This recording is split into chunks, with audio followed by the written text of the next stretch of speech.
La persona magnánima no puede vivir con otro que no sea un amigo, porque vivir con el que no lo sea es una especie de servidumbre. Y he aquí por qué todos los aduladores tienen un carácter servil, y la gente menuda, en general, es aduladora.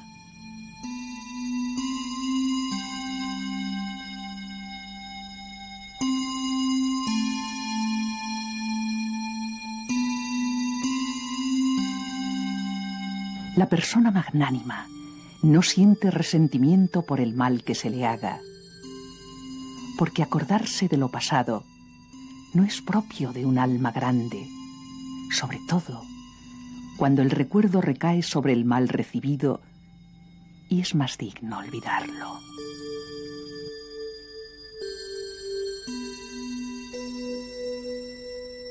Como no prodiga elogios, tampoco le gusta hablar mal, ni aun de sus enemigos, como no sea a voces, para decirlo cara a cara. Jamás se le oirá quejarse, ni descender a pedir suplicante las cosas que le hagan falta o que sean de poco interés. Tal es, pues, la persona magnánima. Tal fuisteis vos, Majestad Católica, amiga mía.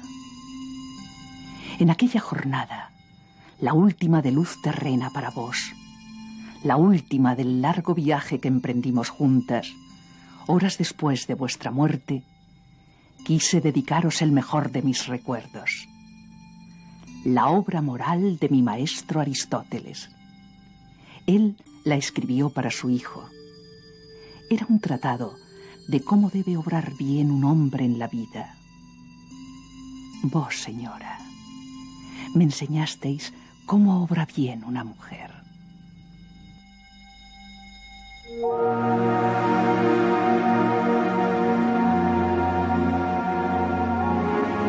Beatriz Galindo, también conocida como la Latina, acompañó hasta Granada el cuerpo inerte de la reina más grande que dio la historia de España, Isabel la Católica. 28 días tardaron en llegar hasta el último destino de la soberana. 28 días les llevó a atravesar Castilla. 28 días para reposar en Granada, la ciudad arrebatada al Islam, la ciudad estrella de la corona castellana.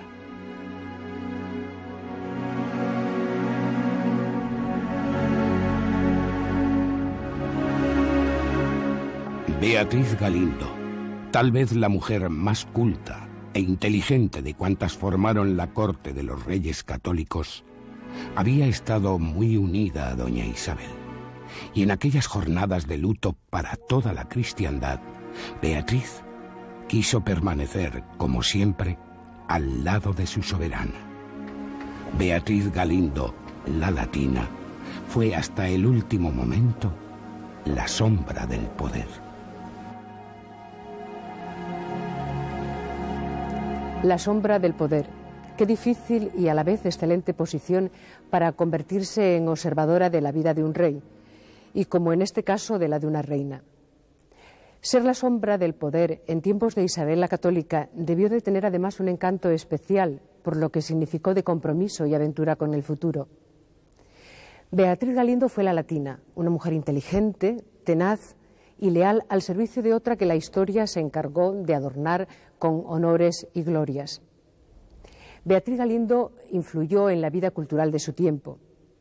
Cargar de contenidos aquella corte recién nacida fue tarea en la que empleó su vida. Beatriz admiró desde el conocimiento la sabiduría de Aristóteles y dedicó a su reina amiga los párrafos más bellos del maestro griego.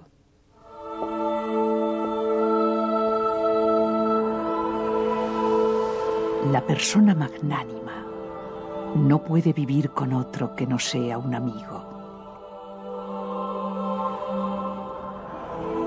Majestad, amiga doña Isabel, la frialdad marmórea del recuerdo me permite ahora encontrar la razón a muchas cosas. quizá la razón misma de mi existir.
Después del otoño medieval, el Renacimiento, como una prometedora y hermosa primavera, se extendía por toda Europa.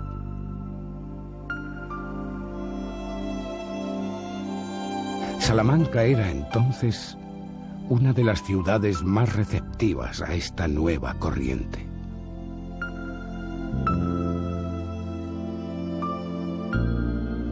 En Salamanca forjó su personalidad Fray Hernando de Talavera, aquel fraile Jerónimo que tan importante papel habría de desempeñar en Castilla, que tanto habría de influir en el espíritu de Isabel la Católica.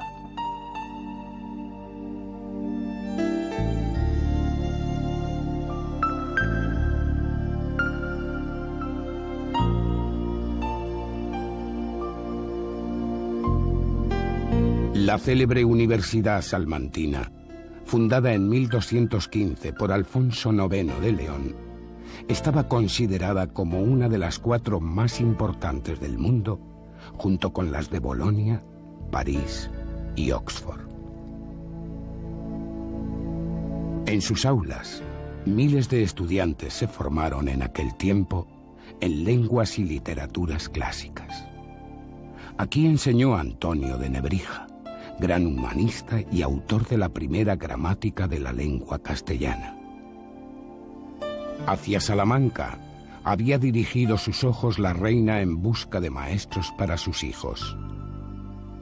Doña Isabel consiguió del Papa Inocencio VIII una bula que le autorizaba a elegir como educadores de los infantes entre los religiosos de sus dominios, incluso dentro de las órdenes mendicantes, aun sin permiso de los superiores de quienes ella designara. Del convento de San Esteban se llevó al dominico Fray Diego de Deza como preceptor del príncipe Juan, y de Salamanca eligió a una joven muy conocida en los ambientes universitarios. Beatriz Galindo tenía 17 años y sus conocimientos de latín sorprendían a casi todos. La muchacha, además, cultivaba otros géneros del saber con igual aprovechamiento. Algunos historiadores se han empeñado en adornar con laureles la figura de Beatriz Galindo. La mayoría se ha inclinado por lo más fácil y la convirtieron en maestra de latín. Las afirmaciones son de este tenor. Noticiosa la reina católica de su extraordinario mérito, la hizo llamar, y admirada de su valor, la introdujo en palacio con cargo de ser su maestra de latinidad, estudio harto descuidado en la infancia de Isabel, no destinada para reina. Es bastante improbable que pudiera suceder lo que acabamos de traer a la memoria. 5 años hacía que Isabel estudiaba latín cuando se incorporó Beatriz Galindo a la corte. No, Beatriz Galindo, la latina, no fue maestra de latín de la reina, al menos la maestra oficial. Pero Beatriz asesoró a doña Isabel en situaciones políticas comprometidas. El consejo de la culta joven producía sosiego a la soberana, que se sentía atraída por la sabiduría de Beatriz. Vivir con el que no sea un amigo es una especie de servidumbre. Y he aquí por qué todos los aduladores tienen un carácter servil. Vos, señora, me halagasteis desde el primer día con vuestra amistad. ¿Recordáis, majestad?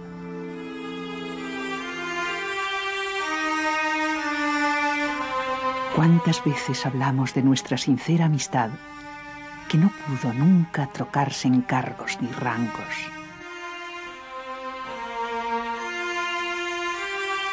En este ruar mío por nuestras vidas, recuerdo con toda nitidez el día que me comunicaron vuestra decisión. Me llamabais a la corte, me queríais a vuestro lado. Mi sorpresa fue aún mayor que la de muchos salmantinos, que muy pronto adivinaron el porqué de vuestras intenciones. Pienso en aquellos que decían que yo era vuestra maestra de latín, en los otros, los que me convirtieron en camarera mayor, moza de cámara.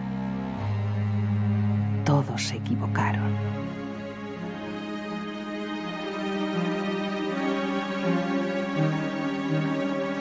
¿Cómo supisteis, majestad, calmar mi excitación en nuestro primer encuentro?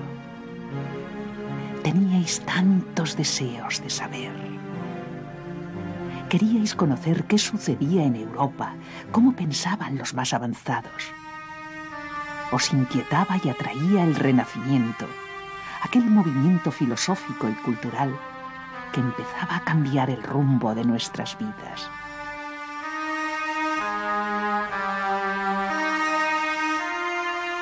Nunca supe por qué os fijasteis en mí, ni quién os habló de mi existencia. ¿Fue tal vez Fray Diego de Deza? Él me conocía. Me había visto muchas veces en San Esteban.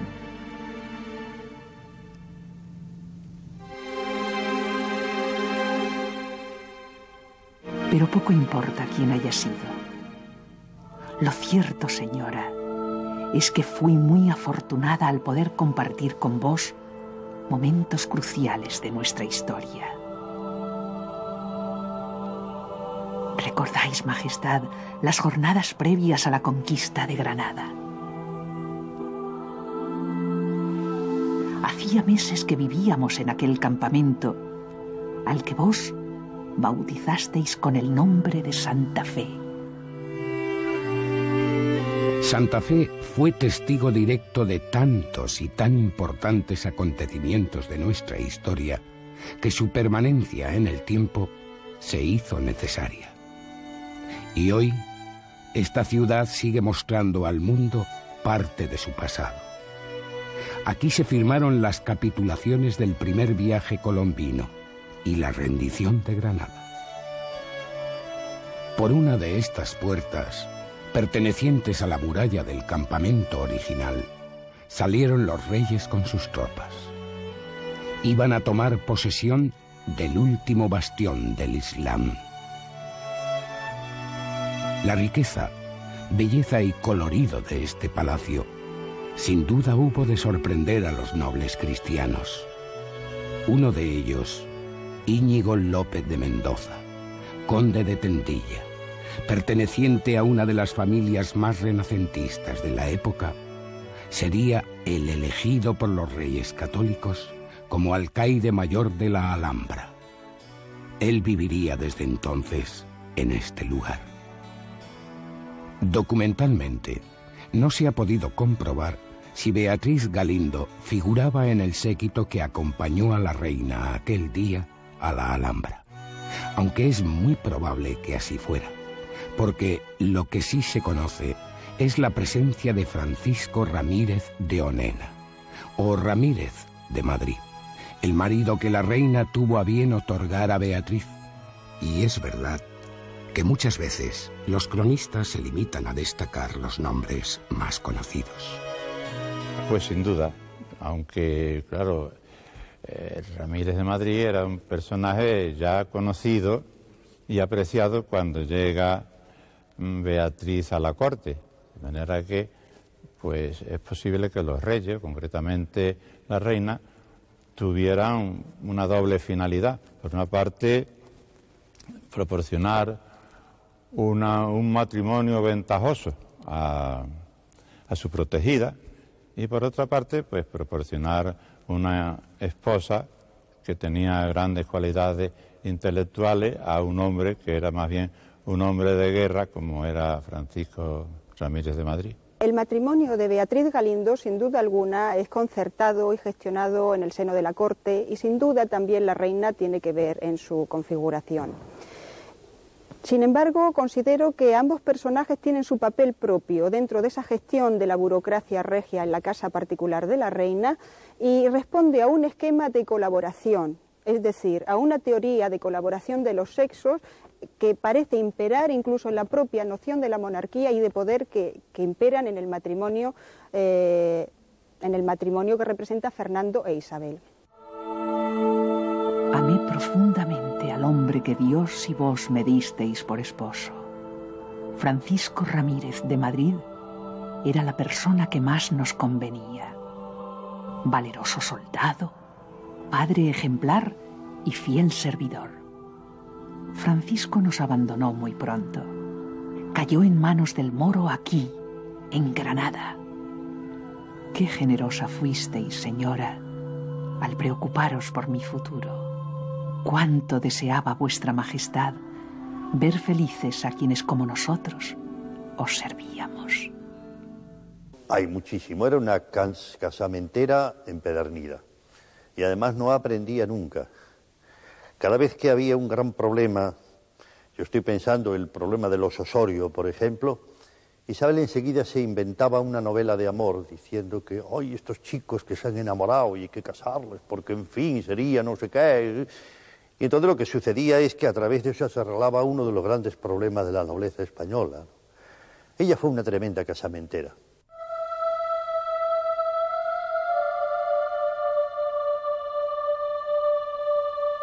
El destino de Beatriz Galindo, como el de una mayoría de jóvenes hispanas pertenecientes a la nobleza, era sin embargo el convento. Sus padres la prepararon y predispusieron hacia la vida conventual, hacia la soledad del claustro.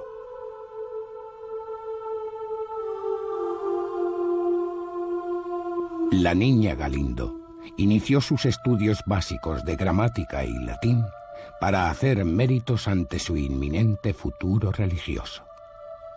La respuesta de la pequeña sorprendió no por su condición de mujer, sino por la capacidad que demostró.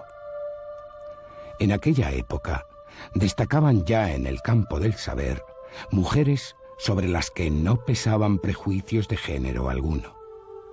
Francisca de Nebrija, Juana Contreras o Lucía de Medrano son ejemplos junto a las propias leyes hispánicas que demuestran esa apertura hacia la mujer. Isabel la Católica, ayudada por Beatriz Galindo, favoreció el resurgimiento cultural y creativo del que las mujeres supieron sacar buen provecho. La Casa de la Reina fue un ámbito de relaciones entre mujeres que posibilitó relaciones estrechas con la cultura. El libro fue un objeto de consumo y de uso habitual. Basta recordar los inventarios que han podido recopilarse y establecerse hasta el momento. La casa de la reina, pues, fue un ambiente propiciado por ella misma, muy proclive a la cultura humanista, donde se debieron dar sin duda relaciones culturales muy intensas, centro de reunión de los principales humanistas del momento, centro de mecenazgo de las principales empresas humanistas del momento y lugar de encuentro de mujeres caracterizadas por su cultura o quizás por su conocimiento y su apuesta por el proyecto cultural humanista. En ese sentido, Beatriz Galindo se ha tomado históricamente como el arquetipo. De hecho, su sobrenombre de la latina hace que entre en historia precisamente por el conocimiento de una lengua que tiene que ver con la recuperación de la antigüedad clásica, uno de los elementos, de las líneas fundamentales de desarrollo del humanismo cristiano de ese momento. Sí, evidentemente es una mentalidad nueva que está ya apuntando a lo que en el futuro se va a llamar la modernidad, especialmente si tenemos en cuenta que era una mujer. Y es un romper con lo que había sido una tradición de la época. Eso se ve, por ejemplo, políticamente.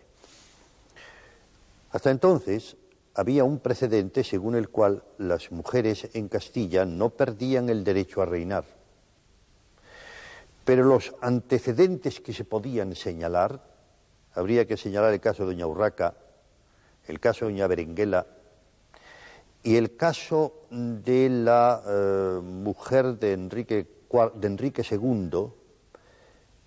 En todos estos casos, las mujeres habían servido para transmitir derechos a un varón.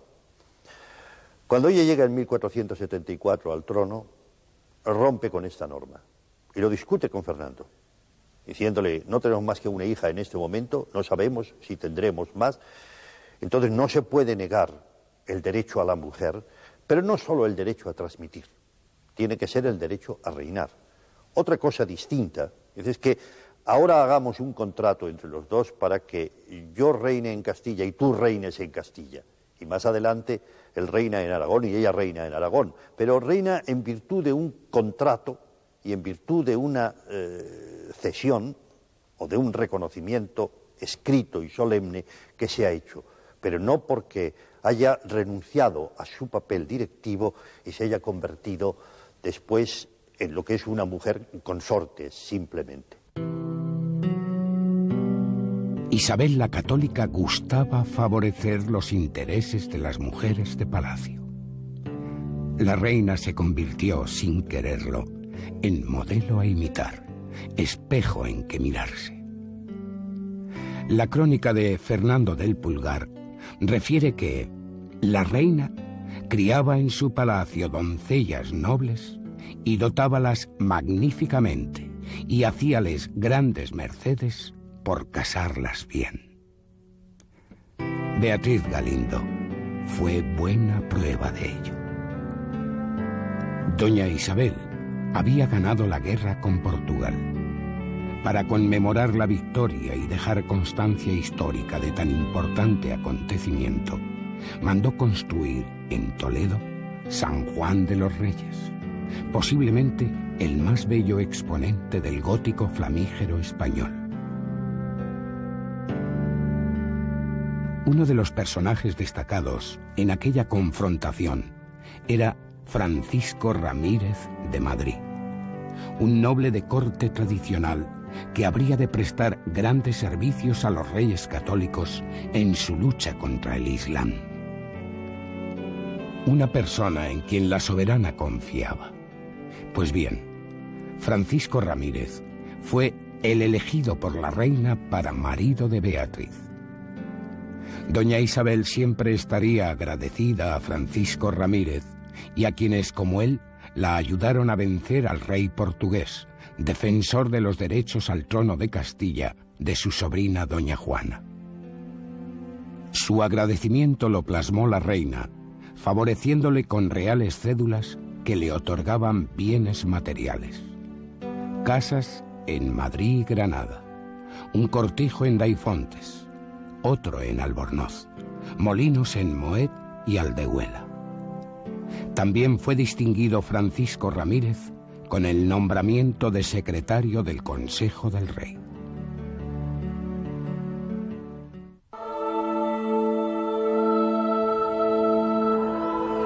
Querida doña Isabel, señora de mi triste corazón, cuán magnánima fuisteis con mi esposo, jamás podré olvidarlo. Y todo cuando había quien se disputaba vuestra gracia en aquella nueva corte. Evidentemente, en torno al monarca comienza a aparecer toda una serie de personas que pretenden conseguir la gracia de éste. Este entorno o laberinto de relaciones personales es lo que se denomina la corte.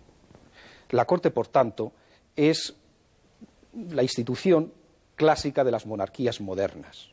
Los secretarios, los ministros, lo que hoy llamaríamos funcionarios, pues eran al mismo tiempo personas de la confianza de los reyes, personas que tenían la amistad de los reyes. Y en este sentido, pues hay que entender el hecho de que Beatriz Galindo, que llega a la corte con una función meramente personal, después, gracias a la cercanía de los reyes y a la amistad con los reyes, pues llega también a tener una influencia política que no podemos calibrar, pero que indudablemente debió tener alguna importancia, sobre todo teniendo en cuenta que además estaba casada con un personaje importante de la corte, como era el secretario y artillero Francisco Rodríguez de Madrid. Junto a vos, señora, aprendí el significado auténtico de la religión. Recuerdo que determinadas órdenes monásticas parecían alejadas de Dios. ¿Con qué ardor defendíais la reforma? Nadie podía frenar vuestra devota voluntad, ni siquiera el rey.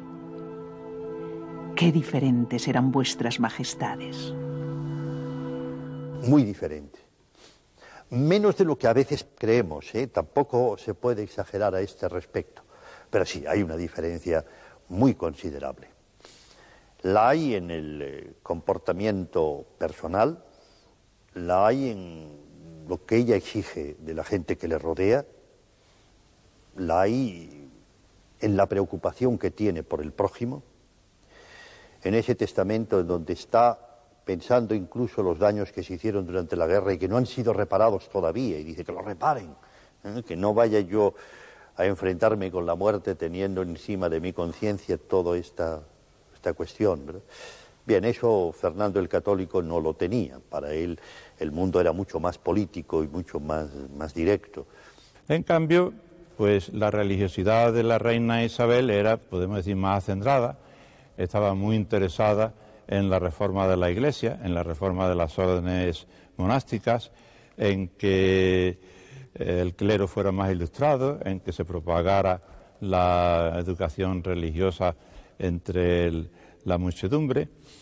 Y como ellas, como lo mismo Isabel que Beatriz Galindo, veían en la vida religiosa, en las órdenes religiosas, el sumo, lo más perfecto de la vida cristiana, pues es que la reina se interesara por los proyectos de Beatriz Galindo. La reina Isabel y Beatriz Galindo pertenecen a esta corriente de religiosidad reformista.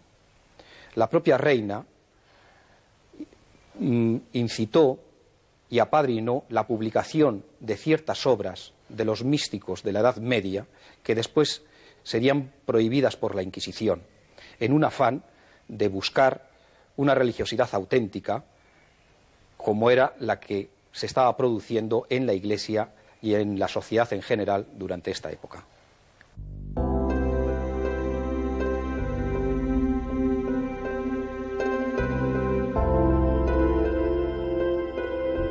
La figura de Francisco Ramírez de Madrid fue loada y reivindicada por Lope de Vega.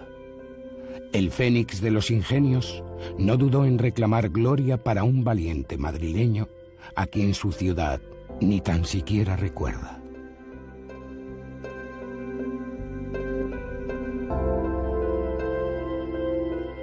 Después de la muerte del artillero, sobrenombre con el que se conocía a Francisco Ramírez, su viuda, Beatriz Galindo, comenzó a dedicarse a algo en lo que venía pensando desde hacía mucho tiempo: la ayuda a enfermos pobres y desvalidos.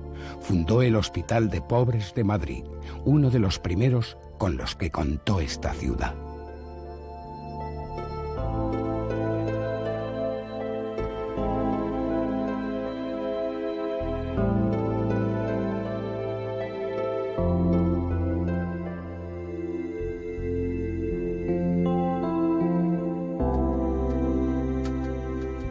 Beatriz Galindo obtuvo el pleno apoyo de los reyes para su centro benéfico. El Papa tampoco escatimó ayuda y le concedió indulgencias, de forma que todos los que murieran en el hospital, confesados y contritos, obtendrían plenaria remisión de sus pecados. Del viejo hospital que fundara Beatriz Galindo, la Latina, queda hoy tan solo una pieza de su estructura: la portada gótica en la Facultad de Arquitectura de la Universidad Complutense de Madrid.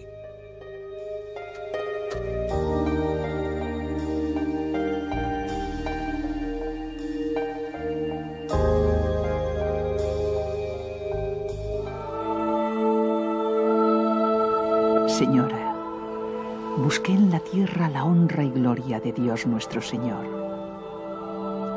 Juntas fundamos un hospital a donde los pobres enfermos que otro remedio no tuvieren pudiesen ser curados.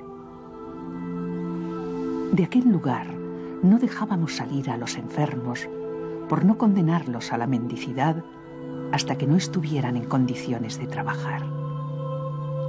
Atendíamos su salud sin descuidar su alma. Recuperé ya en vuestra ausencia, señora, la vieja idea de crear un convento para mujeres en el que la pureza del alma lo dominara todo. Una casa digna de Dios. A partir de 1504 se establece definitivamente en Madrid y allí desarrolla un proyecto personal que tiene que ver con la realización de 3 fundaciones pías muy importantes: la fundación de 2 conventos y un hospital.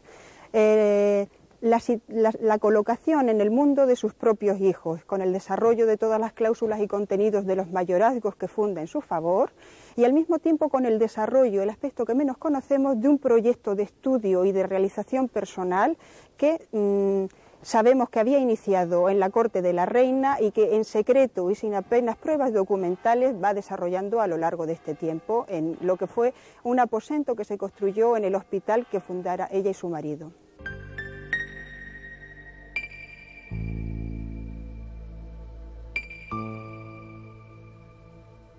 Inspirada por una profunda religiosidad, convencida y decidida partidaria de la reforma monástica que alentaba la vida conventual femenina, Beatriz Galindo, la Latina, estaba abocada a la creación de conventos. Beatriz había compartido con la reina católica sus proyectos. Doña Isabel la apoyó desde el primer momento y participó de sus ideas. Juntas visitaban frecuentemente diversas comunidades religiosas. Parece ser que la idea inicial de Beatriz era crear un monasterio que acogiera a monjas franciscanas, una de las órdenes con mayor peso en aquella sociedad. El cardenal Cisneros, provincial castellano de los franciscanos y confesor de la reina, había conseguido establecer la reforma en muchas de las casas franciscanas de su provincia.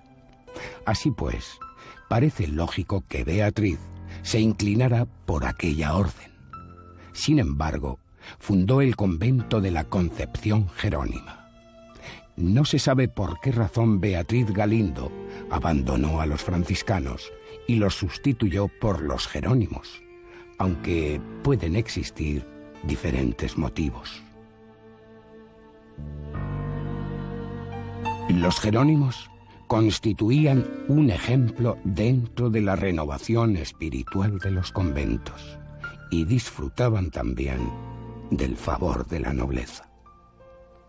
¿Por qué eligió finalmente a los Jerónimos?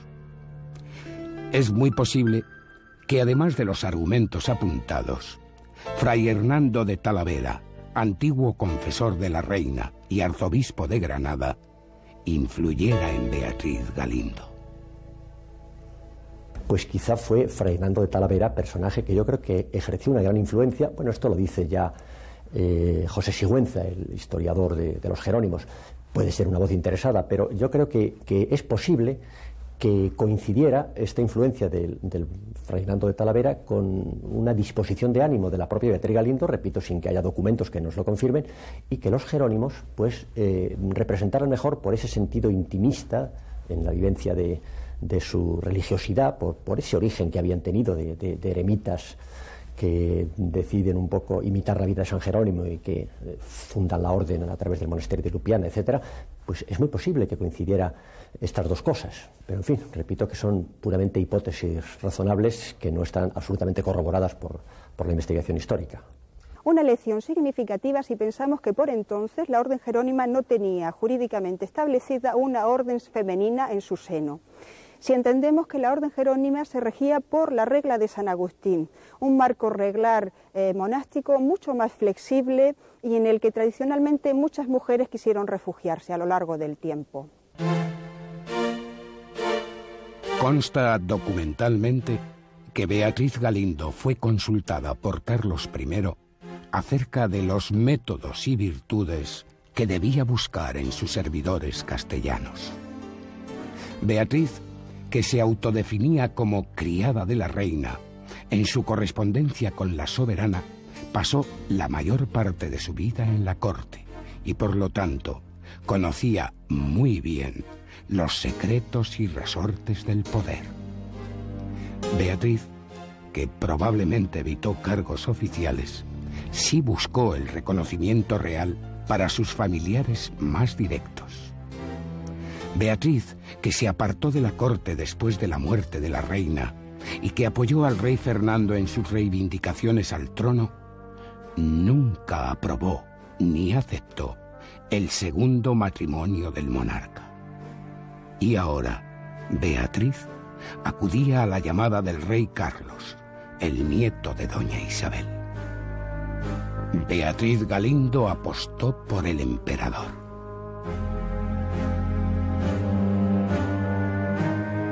Casi todos sus amigos han ido desapareciendo. Sus dos hijos también. La muerte de doña Isabel, la reina católica, quedaba muy atrás. Ella, Beatriz, debía seguir adelante. Su religiosidad aumentó con los años.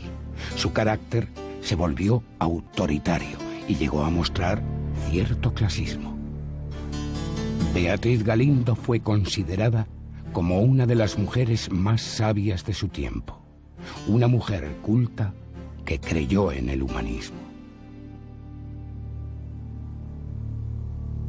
El humanismo, está demostrado, abrió falsas expectativas a las mujeres. De hecho, Beatriz Galindo, reconocida por Marineo Sículo, uno de los principales humanistas italianos traídos por la reina a su corte, es reconocida por este humanista, como digo, como una mujer dotada de gran saber y elocuencia. Y sin embargo, este saber y esta elocuencia hubo de replegarse en su aposento particular, el aposento que ella había creado, en ese espacio simbólico, fuera de la familia y fuera de los conventos que ella había creado en el hospital.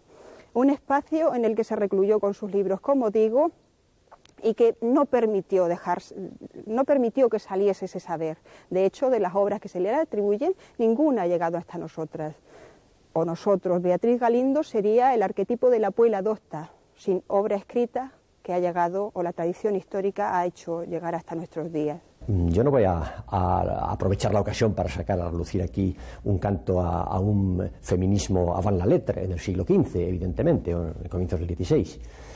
Pero la mujer participa en el humanismo porque considera que es acorde con sus propias aspiraciones, con sus propios deseos. Es decir, yo no veo que el humanismo realmente sea negativo, ni que en última instancia digamos, signifique nada en contra de las aspiraciones de la mujer a sus reivindicaciones. Lo que ocurre es que hay que situar las cosas en sus coordenadas, y en el siglo XVI pues no podemos, evidentemente, trasladar el pensamiento de estos finales del siglo XX.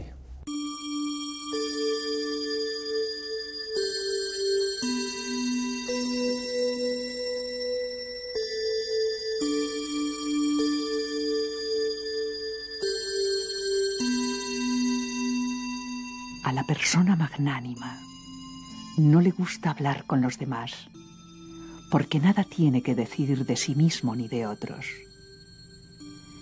Se ocupa tan poco de oír alabanzas en su obsequio como en criticar a los demás. Como solo siente interés por un pequeño número de cosas, no manifiesta apuro ni impaciencia, porque el alma que no encuentra nada grande en este mundo no muestra ardor por nada.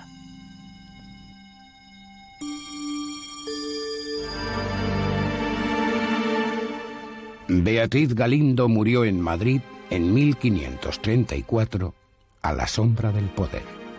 Tenía 70 años. Sobrevivió a todos, incluso a sus 2 hijos. Su testamento sorprendió por el cuidado con que fue redactado. No excluyó a nadie. Se acordaba de los pobres. Ordenó que apenas falleciese vistieran en su nombre a 12 mendigos, un niño, 9 mujeres y 2 varones, personas de bien y vergonzantes. Dejó 10.000 maravedís por cabeza a 10 jovencitas, huérfanas y por casar, de buena suerte y buena fama necesitadas. Y además, madrileñas, los presos de la cárcel, sus fundaciones, todos.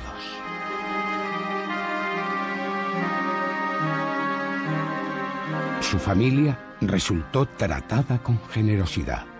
Las 2 nueras, preocupadas por el fuerte carácter y religiosidad de su suegra, quedaron muy complacidas ante la magnanimidad del testamento.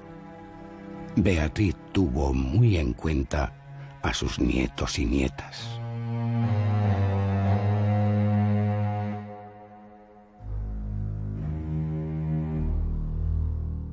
Desaparecida Beatriz Galindo, hubo otras sombras tras el poder, pero ninguna fue tan firme y sincera como ella. Después de mucho tiempo, y cuando en Madrid había desaparecido su recuerdo, quiso el azar que un día en el rastro de esta ciudad apareciese un retrato suyo. Así hoy podemos conocer el rostro de Beatriz Galindo, el rostro de aquella mujer que tan próxima estuvo a la reina Isabel la Católica.